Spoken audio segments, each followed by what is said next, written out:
वहीं एक तरफ भाजपा के खेमे में जश्न है तो वहीं दूसरी तरफ गठबंधन की हार के बाद गांठें खुलने के संकेत भी मिल रहे हैं। अभी तक जरूर अखिलेश यादव सामने नहीं आए हैं और नतीजों पर कुछ भी उन्होंने कहा नहीं है, लेकिन शिवपाल सिंह यादव ने जहां एक तरफ संगठन के बहाने हार के असल वजहों की तरफ इशारा किया, तो वहीं गठबंधन सहयोगी महान दल के अध्यक्ष केशव देव मौर्य ने नए समाजवादी बने स्वामी प्रसाद मौर्य पर हमला कर सबको चौंका दिया है। इसीलिए कहना पड़ रहा है, पहले हार अब गठबंधन में दरार।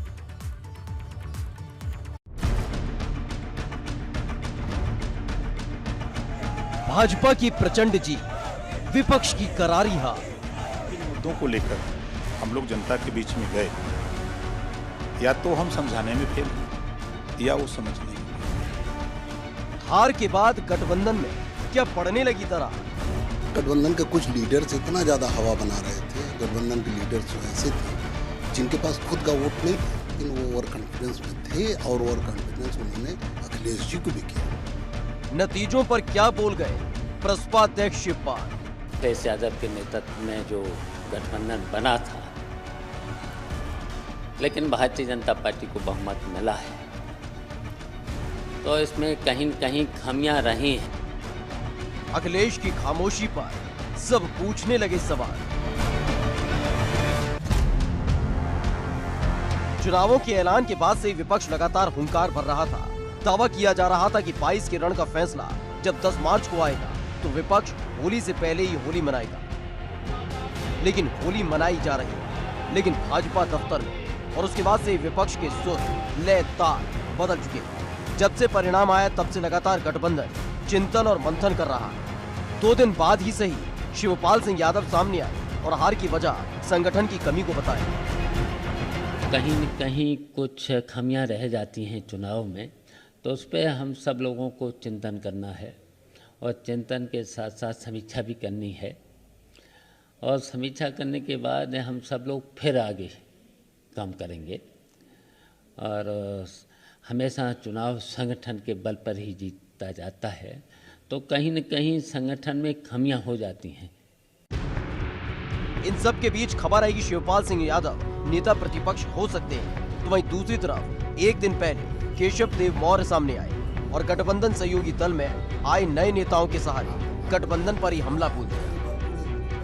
कहा ना, गठबंधन के कुछ लीडर्स इतना ज्यादा हवा बना रहे थे, गठबंधन के लीडर्स जो ऐसे थे जिनके पास खुद का वोट नहीं था, लेकिन हमारे अपने गठबंधन के साथी उतना वोट नहीं था, लेकिन वो ओवर कॉन्फिडेंस में थे और ओवर कॉन्फिडेंस उन्होंने अखिलेश जी को भी किया। ये साथी कौन है, किसकी तरफ इशारा कर रहे हैं? हमारे सभी साथी गठबंधन के जितना साथी, अखिलेश जी के जितने साथी, सबकी बात कर रहा हूँ, सारे गठबंधन के साथी। वही पूरे चुनावों में अपने बयानों के लिए चर्चा में रहने वाले सुभाषपा अध्यक्ष ओम प्रकाश राजभर के सुर भी बदले नजर आए, लेकिन सबकी नजरें टिकी हुई हैं अखिलेश यादव की तरफ, जो चुनाव परिणाम आने के बाद से ही अब तक सामने नहीं आए और पूरी तरह साइलेंट वोट पर। जब तक गिनती न हो जाए तब तक कैसे मान लें? समझ गए थे कि नहीं? मानना तो अलग बात है, लेकिन समझ गए थे कि नहीं? समझ में तो हमको पहले चरण में ही आ गया था, लेकिन हम कैसे कहना शुरू कर दें? फिर आप चल सन्यासी मंदिर में ये गाना बजेगा, चमचम खिलाएंगे, बीजेपी का सुपड़ा साफ हो जाएगा, ये सब जो बयान देते थे, ये फिर आखिर क्यों दे रहे थे? 6 चरण का चुनाव बाकी था, इस नाते कहते थे।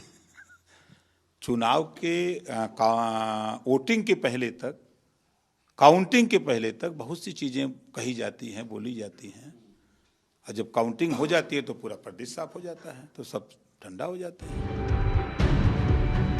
चिंतन सिर्फ हार पर नहीं है, बल्कि उन 2 सीटों को लेकर भी है, जिसको लेकर चर्चा हो रही है कि आने वाले दिनों में वो खाली हो सकती है। दरअसल करहल और रामपुर सीट पर चर्चा तेज हुई है। करहल से अखिलेश यादव विधायक बने हैं, तो वहीं रामपुर सीट से जीते हैं आजम खान। अखिलेश यादव और आजम खान दोनों ही लोकसभा सांसद हैं।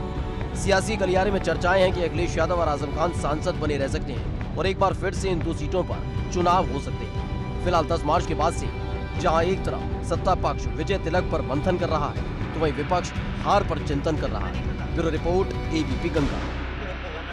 अरे चलिए, हमें जाने दीजिए।